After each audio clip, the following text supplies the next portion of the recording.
Hello दोस्तों, नमस्ते, प्रणाम। मैं संगीता कश्यप अपने यूट्यूब चैनल में सभी दर्शकों का स्वागत करती हूँ। मैं एक धोबी का हारवा नाच गीत लेके आई हूँ। दोस्तों, अगर गीत अच्छा लगे तो कमेंट करके ज़रूर बताना, लाइक करना, शेयर करना, मेरे चैनल को सब्सक्राइब करना और कमेंट करके ज़रूर बताना दोस्तों ये गीत आप लोगों को कैसा लगा।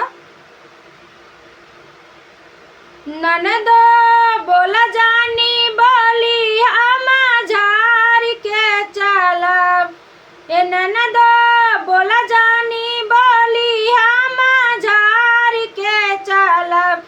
ज्यादा बोला बूता जोटावा उखार के मारब, ज्यादा बोला बूता जोटावाला सार के मारब, ए ननदो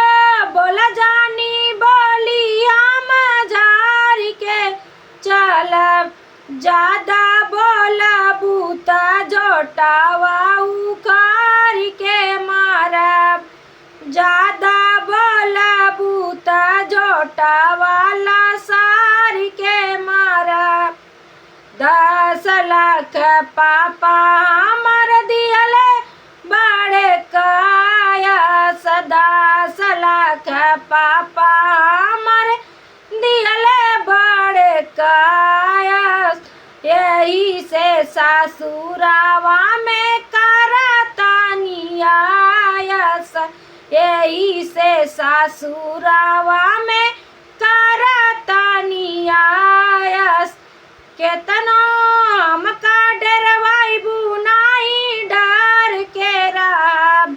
केतनो हमके डरवाई बुनाई डर के रहब, ए ननदो हमहू ससुरावा में लड़ के रहब, ए ननदो हमहू ससुरावा में लड़ के रहब, ए ननदो हमहू ससुरावा में लड़ के रहब। कीन लिहनी भाई तोर रैया नाई बस में, कीन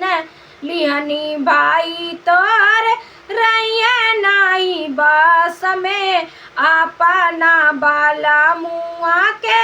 राखब हम कसम, अपना बाला मुआ के राखब हम कसम, उहो बोलिया त झूला पीऊ कर के मारब, उहो बोलिया त झूला पी पकड़ के मारब, ननदो हमहू ससुरावा में लड़ के रहब, ए ननदो हमहू ससुरावा में लड़ के रहब। ननदो बोला जानी बोली हम झार के चलब, ए ननदो बोला जानी बोली हम झार के चलब, ज्यादा बोला बूता जोटावा उखार के मारब, ज्यादा बोला बूता जोटावा उखार के मारब, ज्यादा बोला बूता जोटावाला सार के मारब।